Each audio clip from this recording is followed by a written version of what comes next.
कोई नमाज पढ़ने के लिए नहीं आया। यही मुसाफिर मस्जिद में सो गया।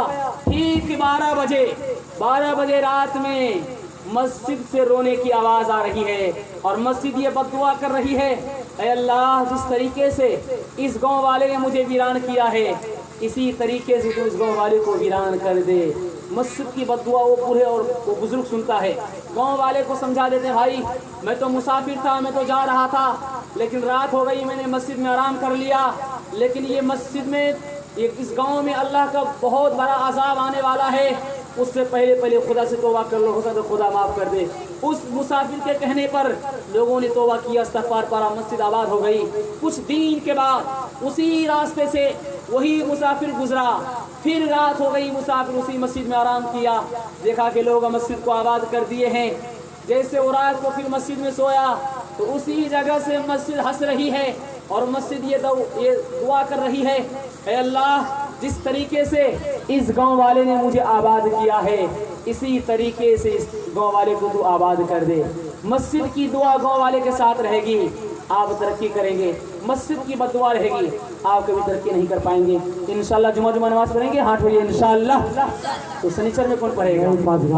मायूस नजर आते हैं मस्जिद के मनारे, मायूस नजर आते हैं मस्जिद के मनारे, आता ही नहीं कोई मौज़िन के पुकारे, आबाद ही रहे मक्का और मस्जिद वीरान। हम कैसे मुसलमान हैं, हम कैसे मुसलमान, आबाद ही रहे मक्का और मस्जिद वीरान। हम कैसे मुसलमान हैं, हम कैसे मुसलमान। आपने राम जी का नाम सुना होगा, राम जी का आपने नाम सुना होगा। राम जी को इस हिंदुस्तान में लोगों ने कैसे जाना, आपको 1 मिनट का हवाला राम जी के पैगाम को सुनाने के लिए जा रहा हूँ, दिखलाने के लिए जा रहा हूँ। राम जी का इस देश में जानने का वजह क्या हुआ। राम जी के घर में असल में कुर्सी का झगड़ा था, बैठना राम जी को था, बैठना राम जी को था। उसकी सौतेली माँ ने कहा कि मेरा बेटा बैठेगा, उसकी माँ ने कहा कि मेरा बेटा बैठेगा। तो राम जी ने कहा कि तुम ही लोग बैठो, मैं ही वनवास जा रहा हूँ। तो राम जी जैसे घर से बाहर निकलते हैं, आंख से आंसू जारी हो गए हैं, माँ का आशीर्वाद लेना चाहते हैं। माँ तो माँ होती है। राम जी अपने आंसू को साफ करते हैं कपड़े से, फिर माँ के तरफ जाते हैं। तो माँ तो माँ होती, माँ समझ गई, बेटा तू झूठा आंसू पोंछ कर मेरे पास आया है, मैं जानती हूँ तू किस लिए आया है, आशीर्वाद लेने के लिए आया है। बेटा दुनिया वाला अगर तुम्हें वनवास देने के लिए बोल रहा है तो वनवास चले जाओ, लेकिन तेरी माँ, ये राम की माँ, राम को वनवास होने के लिए नहीं चाहती, नहीं देने चाहती, वनवास होने के लिए नहीं देगी। तो राम जी ने कितना प्यारा जवाब दिया, इसको जरा ध्यान से सुनिएगा। राम जी ने कहा, माँ तू देखती नहीं है, एक मालिक अपने दरवाजे पर फूल लगाता है, उसकी हिफाजत खुद मालिक करता है, इंसान करता है। एक फूल पहाड़ों पर होता है, उसकी हिफाजत कोई मालिक नहीं करता, खुद खुदा करता है। अगर तू मुझे वनवास देने के लिए बोल देगी, अगर खुदा मुझ पर मेहरबान है, वो खुदा उस जंगल को माँ के गोद से बढ़कर भी बना देगा, माँ के गोद से बढ़कर बना देगा। इसलिए कहता हूँ खुदा पर यकीन रखिए, आपका हर रास्ता आसान हो जाएगा। मुश्किल रास्ता आएंगे, आसान हो जाएगी इंशाअल्लाह। हम लोग खुदा पर यकीन करेंगे और खुदा ही पर यकीन करेंगे। हाँ भाई इंशाअल्लाह। है यही राम की लेक, है यही राम, छोड़ के अपने महल तो महले, जंगल जंगल फिरना, छोड़ के अपने महल, है यही राम की लेक की रेखा, छोड़ के अपने महल तो महले, जंगल जंगल फिरना, औरों के सुख चैन की खातिर हर संकट में घिरना, है यही राम की लेक की रेखा। आ गया अब विश्वास, जब जब राम ने सितम लिया, तब तब पाया बनवास, है यही राम की लेक की रेखा। आ गया अब विश्वास, जब जब राम ने सितम लिया, तब तब पाया बनवास। दिखलाने के लिए जा रहा हूँ। आज हम लोग कहते हैं कि मुसलमान समाज में पर्दा नहीं है, हिंदू समाज में पर्दा नहीं है, लेकिन मुसलमानों में मौलाना लोग हमको पर्दा करने का हुक्म करते हैं। रामायण महाभारत के हवाले से आपको पैगाम सुनाने जा रहा हूँ। रामायण और महाभारत में 3 औरतों का जिक्र आया है। रामायण में कुशलिया जी के हवाले से लिखा, राम जी का माँ का नाम कुशलिया था। कुशलिया जी के हवाले से लिखा, जब राजा जय का मिलने के लिए इन्होंने दरबार को भेजा, जाओ तुम मिलकर आओ, वो मेरे लिए वो मर्द है, वो मेरे लिए अजनबी है, मैं उसके सामने नहीं जा सकती। दूसरी औरत का जिक्र है महाभारत में, द्रौपदी जी। जब दुर्योधन ने उसको अपने मजमे में बुलाया तो इन्होंने कहा कि आज से बढ़कर मेरा बुरा दिन कभी नहीं आया था, मुझे अपने शौहर के अलावा और कोई नहीं देखा था, आज पूरी दुनिया मुझे देख रही है। तीसरी औरत का जिक्र है सीता जी। लक्ष्मण जी से पूछा जा रहा है, सीता जी तुम्हारी भाभी होती है, नाक नक्शा कैसा है? तो लक्ष्मण जी कहते हैं वो तो पर्दे में रहती थी, मैंने भाभी के पैर के सिवा और कुछ नहीं देखा है। कहाँ गई वो सीता मैया और कहाँ है अब मरियम? भारतवर्ष में कहाँ गई वो सीता मैया, कहाँ गई वो सीता मैया? भारतवर्ष में जिनके चरित्र पे गर्व किया करते हैं हम, जो अपने इतिहास भुला दे, आग लगे उस फैशन में, आग लगे उस फैशन में। इस देश में हिंदू ना मुसलमान है बाबा, इस देश में हिंदू ना मुसलमान है बाबा, सच पूछो तो हर आदमी इंसान है बाबा। शंकर भी और राम भी और कृष्ण ये बोले, हर शख्स का एक ही भगवान है बाबा। लक्ष्मण ने कभी सीता का लीलार न देखा, मजहब के परखने की ये पहचान है बाबा। आज हम लोग माँ बाप को कहाँ छोड़े हुए हैं, हमें तजर्बा नहीं है। माँ बाप की बददुआ साथ में रहेगी, आप कभी तरक्की नहीं कर पाएंगे। दिखलाने के लिए जा रहा हूँ, आज माँ बाप रो रहा है, बीवी और ये शोहर मस्ती कर रहा है। याद रखो, याद रखिए, अल्लाह के नबी का फरमान है, अल्लाह के रसूल की हदीस है, जिसने माँ बाप को नाराज़ किया उसने अपना ठिकाना जहन्नम के अंदर बनाया। दिखलाने के लिए जा रहा हूँ, आज के दौर में बेटा वहाँ सोता है जहाँ बकरी सोना पसंद नहीं करती है। आज के दौर में बेटा बेटा कहाँ सोता है? आलीशान मकान और घर में, लेकिन माँ और बाप को सुलाना पसंद नहीं करता। दिखलाने के लिए जा रहा हूँ, आपकी आँख की पट्टी हटाने के लिए जा रहा हूँ। माँ 9 माह पेट में रखती है, उसके बाद जन्म देती है, उसके बाद 2 साल अपना खून जिगर पिलाती है, बड़ा होकर के माँ पोसती है, पालती है, शादी कराती है। उस माँ और बाप को कहाँ पहुँचा जा रहा हूँ, आपकी आँख की पट्टी हटाने के लिए जा रहा हूँ। चीन के अंदर ज़लज़ला आया, एक 5 दिन का बच्चा माँ भी मलबे के नीचे आ गया। 5 दिन के बाद उस मलबे को मिट्टी को हटाया जा रहा है, माँ भी जिंदा निकली, बच्चा भी जिंदा निकला। अब उस माँ का इंटरव्यू हो रहा है, इम्तिहान हो रहा है कि तू तो जिंदा रह सकती है, ये 5 दिन का बच्चा जिंदा कैसे रह गया? तो उस माँ ने इम्तिहान में कितना प्यारा जवाब दिया, जरा दिल के कानों से सुनिएगा। माँ ने कहा कि जब तक मेरे पेट में जाना था मेरा दूध उतरता रहा, मैं इस बच्चे को पिलाती रही, जैसे ही मेरा पेट का दाना खत्म हो गया तो मेरा दूध उतरना बंद हो गया। तो मैंने दिल से कहा, दिल दूध नहीं है, खून जिगर तो है। उसके बाद मैंने अपने दाहिने हाथ को 5 उंगलियों को जख्मी किया, खून निकला, बच्चे को पिलाई। उसके बाद मेरे बच्चे का प्यास नहीं बुझा, मैंने बाएं हाथ के 5 उंगलियों को जख्मी किया, खून निकला, बच्चे को पिलाई। उसके बाद मुझे हौस नहीं है, मैं कहाँ हूँ, मेरा बच्चा कहाँ है? उस माँ के सताने वाले इस दुनिया में आबाद रहोगे ना उस दुनिया में आबाद रहोगे। आप देखे होंगे बाजार में लोहार होता है, जब वो भाती चलाता है उससे मोटा मोटा लोहा भस्म हो जाता है, और भाती एक मरा हुआ चमड़ा का होता है, सिर्फ उससे हवा निकली, मोटा से मोटा लोहा भस्म। ये माँ बाप की जो है, अगर कोई नौजवान माँ बाप की बद्दुआ लेता है, इससे बड़ा बड़ा पहलवान धरती के नीचे चला जाता है। तो हमारा आप किस खेल से मूली है? इंशाल्लाह हम लोग जीते जी माँ बाप की खिदमत करेंगे।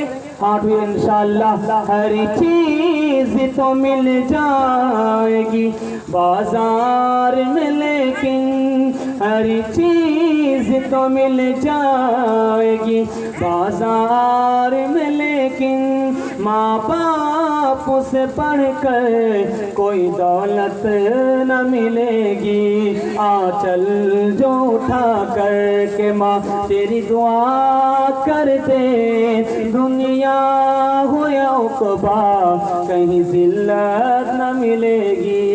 दुनिया हो या उक़बा कहीं ज़िल्लत न मिलेगी।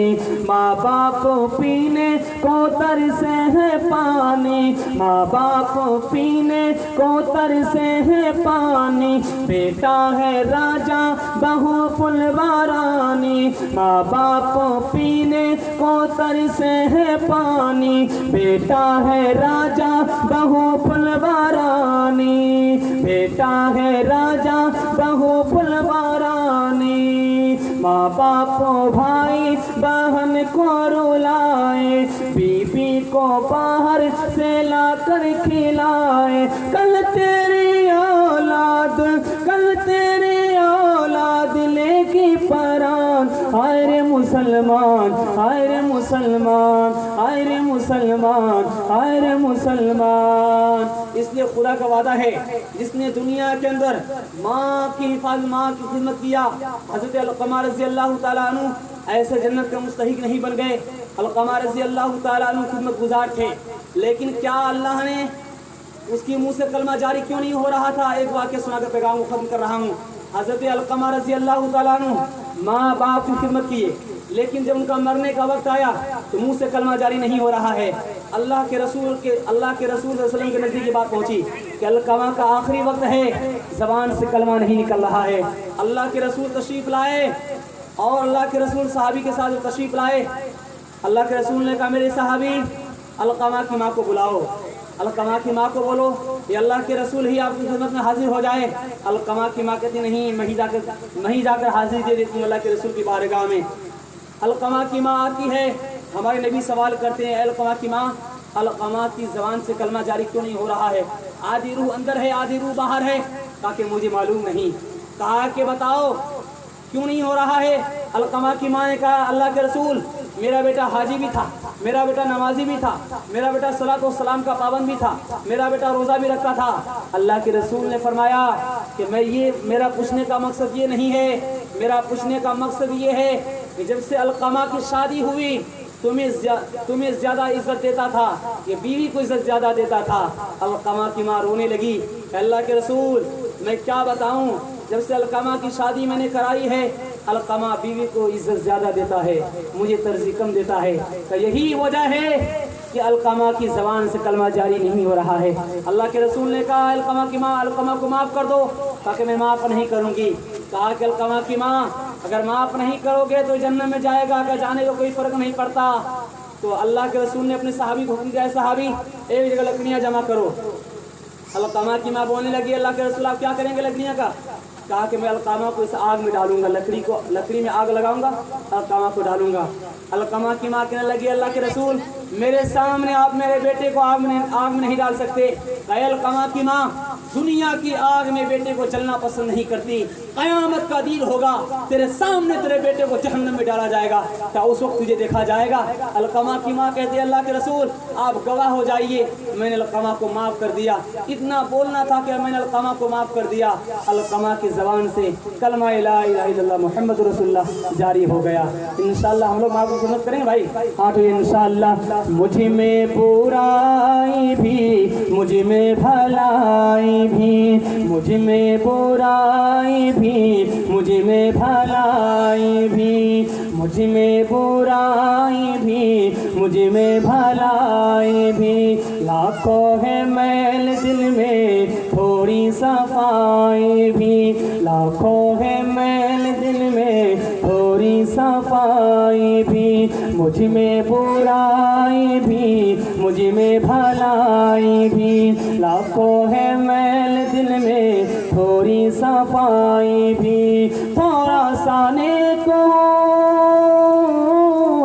थोड़ा सा नेको, थोड़ा पैमान हूँ, दुनिया जो समझे मैं तो इंसान हूँ, दुनिया जो समझे मैं तो इंसान हूँ। किसी कौम का जब पलटता है दफ्तर तो होते हैं मस्त उनसे पहले तवंगर। कमाल उनमें रहते हैं बाकी न जो है, न अक्ल उनकी हाथी न दी उनका रहबर। न दुनिया में इज्जत न इज्जत, दुनिया में इज्जत न जिल्लत की परवाह, न उक़बा में दोज़ख न जन्नत की परवाह। मैं अंधेरों से बचा लाया था अपने आप को, मेरा दुख ये है कि मेरे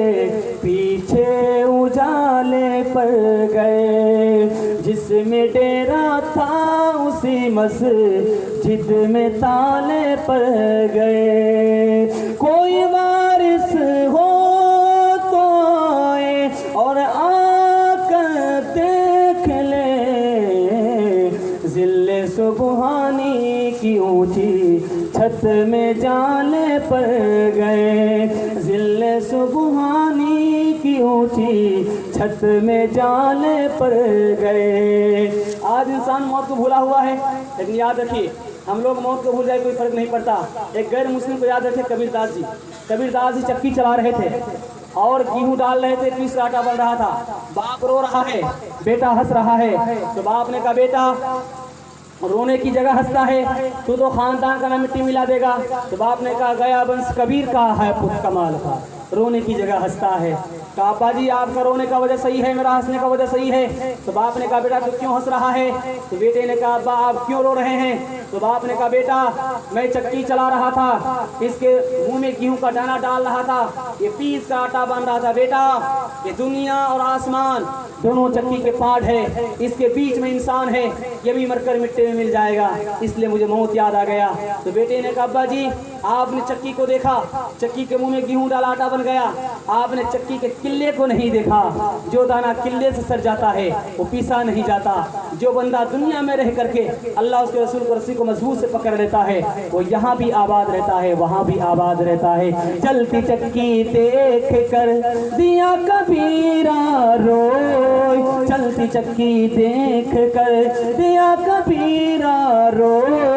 जो पाटन के बीच में साबुत बचाना कोई, साबुत बचाना कोई। चलती चक्की देख कर दिया कमाल भपाल, कील सहारे जो रहे वो बाल बाल बच जाए, वो बाल बाल बच जाए। तुझे तेरे बचपन ने बरसों खिलाया, जवानी ने फिर तुझे को मजनू बनाया। बुढ़ापे ने फिर आके क्या क्या सताया, अज़ल तेरा कर देगी बिल्कुल सफाया। जगह जी लगाने की दुनिया नहीं है, ये इबरत की जा है तमाशा नहीं है।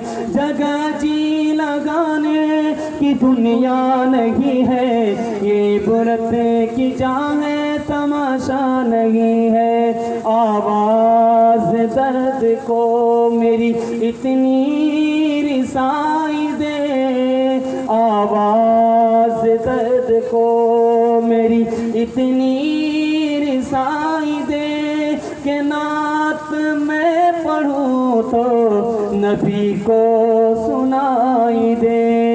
पहले तौबा से दिल पाक कर लीजिए, पहले तौबा से दिल पाक कर लीजिए। जाम तौहीद लब से लगा लीजिए, आप ज़मज़म से फिर अपना मुँह धोइए और नाम शहयम बिया लीजिए। इतना कह दीजिए आज कासिर ज़रा आपकी नात गोई का मकसद है क्या? गर नबी की गुलामी की है आरज़ू तो गुलाम नबी से दुआ लीजिए। नबी की गुलामी की है आरज़ू, तो गुलामे नबी से दुआ लीजिए। बस पैगाम ख़त्म हो गया। 3 काम को कीजिए और 3 काम को छोड़ दीजिए। ये मिलाद सुनना और आपका सुनना, मेरा सुनाना, आपका बैठना और मेरा यहाँ आना कबूल हो जाएगा। हाथ उठाकर वादा लीजिए, इंशाल्लाह गुनाह नहीं करेंगे, गलत नहीं कमाएंगे, गलत माहौल में जाएंगे, अल्लाह की इबादत करेंगे, रसूलुल्लाह की इताअत करेंगे, मखलूक की खिदमत करेंगे। चमन में जब तक फूल खिलते रहेंगे, रही ज़िंदगी इंशाल्लाह फिर मिलते रहेंगे। व आखिरु दावाना अल्हम्दुलिल्लाहि रब्बिल आलमीन। दुआ कीजिए कि अल्लाह ने जिस अहले खाना ने जिस मकसद के लिए मिलाद उन नबी का प्रोग्राम किया, अल्लाह इसके